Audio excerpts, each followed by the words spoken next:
Hello friends, beauty's bake and cook চ্যানেলে আপনাদের সবাইকে স্বাগত জানাই। আজকে একটা চকলেট ফ্লেভারের কেক আপনাদের সঙ্গে শেয়ার করতে এসেছি। উপরেও আমি চকলেট দিয়ে পুরোটা কভার করব।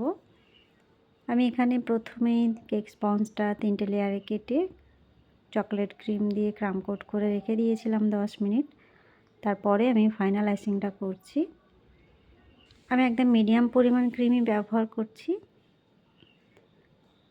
আর ক্রাম কোটটা করে রাখলে কি হয়, বেশি ক্রিম ইউজ করতে লাগে না। আর ক্রাম কোট না করলে তখন অনেকটা পরিমাণ ক্রিম দিয়ে ডাইরেক্ট আইসিং করতে লাগে। অনেক ক্ষেত্রে কাস্টমাররা এটা পছন্দ করেন না, বেশি ক্রিম আর কি। সেই জন্য সবসময় চেষ্টা করি যে ক্রাম কোট করে ফ্রিজে রেখে তারপর আইসিংটা করতে। আমি এখানে এই ফাইনাল আইসিংটা করে নিয়ে প্রায় 2 ঘন্টা ফ্রিজে রাখবো, কেননা এর উপরে আমি চকলেট গানাশ ঢালবো। গানাশটা যেহেতু কুসুম গরম অবস্থায় আমি দিই, সেই কারণে আমি কেকটা ভালো করে ঠান্ডা করে নিই, তারপরে গানাশটা দিচ্ছি। আমি আস্তে আস্তে প্যালেট নাইফ দিয়ে এটা আমি স্প্রেড করে দিচ্ছি। কখনো এই সময় তাড়াহুড়ো করলে হবে না বা বেশি প্রেশার দিলে হবে না, ধীরে সুস্থে করতে হবে, নচেত ক্রিম মেল্ট হয়ে যাওয়ার সম্ভাবনাটা বেশি থাকে।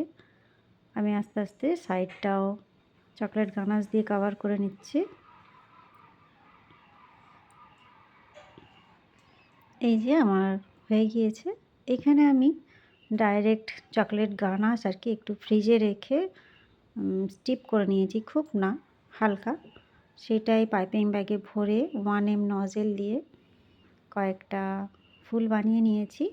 আর এটা হচ্ছে গোল্ডেন ডাস্ট, সেটা আমি ফুলের উপরে স্প্রে করে দিচ্ছি। কয়েকটা চেরি এর উপরে বসিয়ে দিচ্ছি। এই নামটা লিখে নিচ্ছি। ক্রিমে আমার ব্লু কালার মিক্সড করা ছিল, সেটা দিয়েই করে নিলাম। কয়েকটা চকলেট টপার, এই টপারগুলো আমি আগেও আপনাদের সঙ্গে শেয়ার করেছি কিভাবে টপার বানাতে হয়, সেগুলোই একে একে বসিয়ে দিলাম। আর কয়েকটা সিলভার সুগার বল নিয়ে অপোজিট সাইডে কয়েকটা দিয়ে দিচ্ছি।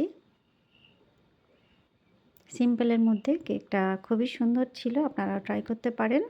এই হলো কেকের ফাইনাল লুক বন্ধুরা। কেমন লাগলো? ভালো লাগলে বা একটু হেল্পফুল মনে হলে অবশ্যই একটা লাইক করবেন, চ্যানেলটা সাবস্ক্রাইব করে রাখবেন। দেখা হবে নেক্সট নতুন কোনো ভিডিও নিয়ে। Bye bye.